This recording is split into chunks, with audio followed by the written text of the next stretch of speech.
Fala pessoal do canal Infinitas Possibilidades, é um prazer ter você aqui. Eu sou o Henrique Oliveira e já peço que, se você é novo por aqui, se inscreva no canal, faça parte dessa família e deixe o seu like nesse vídeo para que o YouTube possa enviar ele para agregar valor à vida de mais pessoas. E só lembrando, se você tiver qualquer dúvida, coloque nos comentários que estarei respondendo, tá certo? Agora vamos ao vídeo. Jesus fez uso do princípio holográfico em uma de suas mais conhecidas parábolas, referindo-se ao poder da crença, para ilustrar como apenas um pouco de fé basta para que se abra a porta a uma possibilidade maior. Em verdade vos digo, disse ele, se vossa fé for do tamanho de um grão de mostarda, e se disserem a essa montanha, mova-se, ela se moverá. Para vós nada será impossível. Exploraremos as implicações do significado exato disso na próxima sessão. Antes de fazermos isso, seria bom esclarecermos se o que entendemos por fé é a palavra mais adequada para ser usada aqui. A palavra fé, proporcionalmente dita algumas vezes, traz consigo uma carga emocional, várias vezes associada com a convicção de não existir uma base de sustentação para apoiar suas afirmações. Estamos acostumados a chamar isso de fé cega. Estou absolutamente convencido de que a fé cega realmente não existe. Bem profundamente em nosso íntimo, todas as nossas convicções nascem de uma conexão profunda entre o que as coisas são e o que elas podem ser, ainda que não tenhamos consciência disso e nem consigamos afirmar por que pensamos que as coisas se passam dessa maneira. Aquilo em que acreditamos é verdade para nós e essa verdade é a base de toda a fé. Entretanto, existe um tipo de fé que na realidade se baseia em uma fundação muito sólida da ciência de vanguarda, apoiada pelas descobertas da física quântica. Discutimos brevemente as possíveis razões pelas quais o mundo físico muda simplesmente ao ser observado. Todas as explicações que se seguem reconhecem a coexistência de muitas realidades dentro de uma sopa cósmica de possibilidades. Como os experimentos mostram, é o ato de observar alguma coisa, isto é, a observação consciente, que bloqueia uma dessas possibilidades para que ela fique sendo a realidade do observado. Em outras palavras, a expectativa ou a crença que possuímos no instante da observação é o ingrediente da sopa que escolhe qual das possibilidades será a nossa experiência real. Tendo isso em mente, nossa fé na afirmativa que Jesus fez com relação ao mover a montanha é mais do que simplesmente pronunciar as palavras enunciando que a montanha se moveu. A parábola de praticamente 2000 anos atrás nos ensina uma linguagem poderosa para escolhermos qual realidade queremos dentre as infinitas possibilidades que existem. Pelas declarações tão transparentes de Neville, ao descrever a fé, mediante o ato de persistirmos na suposição de que nosso desejo foi atendido, verificamos que o mundo inevitavelmente cumpriu a expectativa que tínhamos. No exemplo da montanha, quando realmente sabemos que ela já se moveu, nossa fé, crença, hipótese de que o fato aconteceu é a energia que catapulta a possibilidade, transformando-a em nossa realidade. No âmbito de todas as possibilidades quânticas, a montanha não tem outra escolha, ela tem de se mover. O exemplo a seguir ilustra como pode ser simples e natural esse tipo de convicção e fé. Também abre a porta para as incontáveis possibilidades de como uma pequena mudança de ponto de vista é capaz de fazer uma grande diferença no mundo. Há alguns anos, tive a oportunidade de testemunhar o equivalente biológico de mover uma montanha. Nesse caso, a montanha era um tumor na bexiga de uma mulher de meia idade. Os médicos ocidentais tinham diagnosticado o tumor como maligno e acreditavam que ele era inoperável. O hotel em que estávamos havia improvisado no salão de baile uma sala de aula temporária e o grupo 1, do qual eu fazia parte, assistia a um filme feito pelo nosso instrutor, no qual ele apresentava a milagrosa cura do tumor em um hospital sem medicamentos, em Pequim, na China. A clínica era uma das muitas da região que rotineiramente lançavam mão de métodos não tradicionais com tremendo sucesso. Depois das formalidades de praxe e das apresentações em cumprimentos mútuos, fomos preparados para o que viria a seguir. O instrutor enfatizou que o propósito do filme era mostrar que o poder de curar era algo que existia dentro de nós.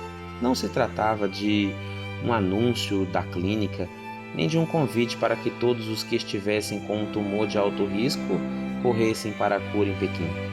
Aquilo que estávamos prestes a presenciar poderia ser alcançado ali mesmo, na sala de aula ou na sala de estar de nossa casa. O segredo para a cura, dizia ele, residia na capacidade de focalizar a emoção e energia de nosso corpo ou de nosso ente querido, com a permissão da pessoa, de uma maneira cheia de compaixão, mas que não fosse invasiva. A mulher do filme tinha ido até a clínica sem medicamentos como último recurso, pois tudo o que tentara havia falhado. A clínica enfatizava a responsabilidade pessoal nos cuidados com a saúde e propiciava um novo e positivo modo de viver, em vez de simplesmente consertar a pessoa e mandá-la para casa. Esses protocolos incluíam novos hábitos alimentares, formas suaves de se movimentar para estimular a força vital e, além de novos métodos de respiração. Apenas com mudanças no estilo de vida tão simples como essas, o corpo se fortalece e pode se curar dentro das possibilidades. Seguindo tais procedimentos em determinado ponto, percebe-se por que os pacientes clínicos são submetidos ao tratamento mostrado no vídeo. Logo no início do filme, vê-se a mulher com o tumor deitado no que aparentemente se trata de uma maca de hospital. Ela estava desperta, plenamente consciente. Não tinha recebido sedativo e nem sido anestesiada.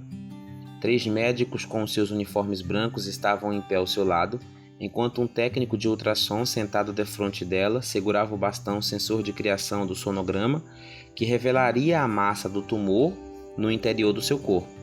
Explicaram que a imagem não seria acelerada como nos programas sobre a natureza, que mostram em alguns segundos o desabrochar de uma flor ao longo dos dias. O filme seria passado em tempo real, de tal sorte que poderíamos acompanhar passo a passo a cura obtida pelos médicos. O filme foi curto, durou menos do que 4 minutos. Dentro desse intervalo, podemos ver o que se considera um milagre segundo os padrões da medicina ocidental. Entretanto, considerando o contexto holográfico da matriz divina, tudo o que se passou foi perfeitamente compreensível. Os médicos convergiram para um dizer único capaz de fortalecer dentro deles um tipo especial de sentimento, lembrando-nos das instruções de Neville sobre transformar um sonho futuro em um fato presente, nutrindo o sentimento de que o desejo já foi satisfeito. A emoção dos médicos foi simplesmente sentir que a mulher já estava curada. Ainda que soubessem que o tumor tinha existido durante os momentos do processo, eles também reconheceram que a presença do tumor era apenas uma possibilidade dentre as muitas que existiam. Naquele dia, eles promulgaram o código que clama por outra possibilidade. Ao fazerem isso, usaram a linguagem que a matriz reconhece e responde, aquela da emoção humana que dirige a energia. Enquanto observávamos os médicos, ouvimos-los repetirem um mantra de palavras variados que poderia ser traduzido livremente por já feito, já feito. Logo no início, parecia que nada estava acontecendo. Repentinamente, o tumor começou a tremular, aparecendo e desaparecendo como se oscilando entre realidades. O silêncio na sala era absoluto. Enquanto olhávamos a tela, espantados, passados alguns segundos o tumor se esvaiu, desaparecendo completamente da tela. Tinha sumido. Todo o restante estava lá, como estava segundos antes, tudo igual, exceto o tumor que ameaçara a vida da mulher. A sala parecia a mesma. Os médicos e o técnico estavam presentes e nada fantasmagórico parecia ter acontecido em nenhum outro lugar. Simplesmente a circunstância que antes havia ameaçado a vida da mulher tinha desaparecido. Lembro-me de ter me ocorrido uma advertência antiga. Como um pouco de fé, podemos remover montanhas. Lembro-me também de ter ponderado um pouco antes de ter sempre acreditado que a expressão mover montanhas era metafórica. Vi agora que se tratava da descrição de um fato real. Usando a fórmula da raiz quadrada, que conduzia a 1%, a população da clínica tinha provado que a consciência era capaz de afetar diretamente a realidade. Havia um total de 6 pessoas na sala quando a cura aconteceu: 3 médicos, o técnico, o operador da câmara, a mulher doente. Aplicando a fórmula, a raiz quadrada de 1% da população presente na sala era de apenas 0,244 de pessoa. Com menos de uma pessoa cumprindo aquela exigência de crença absoluta de que a cura já tinha se produzido, a realidade física do corpo da mulher foi mudada. Ainda que o número nesse caso tenha sido pequeno, a fórmula ainda se mostrou válida. Como observado antes, esse total é o número mínimo de pessoas para que se dê um salto para a nova realidade. Com toda a probabilidade, 100% das pessoas da sala experimentaram o sentimento daquela cura. Apenas 2 minutos e 40 segundos depois, o corpo da enferma foi afetado por essa realidade. Tendo obtido a devida permissão, desde então já mostrei esse filme para muitas audiências, incluindo equipes de médicos no mundo todo. As reações são variadas e previsíveis. Depois que a cura acontece, geralmente nota-se um breve silêncio enquanto os espectadores registram emocional e racionalmente o que acabaram de ver com os próprios olhos. O silêncio cede lugar a suspiros de alegria, risadas e até aplausos. Para algumas pessoas, assistir o filme é obter a confirmação do que já sabiam ser verdadeiro. Até mesmo a fé fica amortecida pela validação do fato. O que foi presenciado é realmente possível. Para os que são mais céticos, a pergunta típica é sempre: se isso é verdadeiro, por que nunca ouvimos falar a respeito? Minha resposta tem sido: pois agora vocês viram e ouviram. Quanto tempo dura esse efeito de cura? Invariavelmente é a pergunta seguinte. Os estudos indicam 95% de taxa de sucesso após 5 anos para clientes que continuaram praticando os ensinamentos recebidos na clínica quanto aos hábitos de alimentação, respiração e ginástica suave. Depois de um suspiro resignado entre o sentimento de acreditar e a frustração de saber que tantas pessoas não conseguem ajuda mediante técnicas modernas, geralmente escuto afirmações tais como: é simples demais, não é possível que seja tão fácil assim. Minha resposta é: por que esperavam menos do que isso? No mundo holográfico da matriz divina, todas as coisas são possíveis e somos nós que escolhemos qual possibilidade será realizada. A crença de que nós estamos aqui e as possibilidades estão lá é o que nos causam essas sensações que se trata de algo impossível. As mesmas regras que descrevem como a matriz divina funciona também nos dizem que em um nível mais profundo da realidade, o que nós geralmente consideramos como sendo alguma coisa em outro lugar, na realidade já está aqui, e vice-versa. Tudo diz respeito à forma pela qual nós nos enxergamos no campo das possibilidades, sabendo que tudo, desde o mais horrível sofrimento até a alegria mais arrebatadora e todas as possibilidades no intervalo, já existe. Achamos compreensível que tenhamos o poder de colapsar o espaço separador para fazer com que essas possibilidades cheguem até nós. E é assim que procedemos, por meio da linguagem silenciosa da imaginação, dos sonhos e das crenças. Espero que você tenha gostado desse vídeo, espero que eu tenha de coração agregado valor à sua vida. Se você gostou, não esquece, deixe o seu like e compartilhe com seus amigos para que também essas informações preciosas possam agregar valor à vida delas. Um forte abraço e até o próximo vídeo.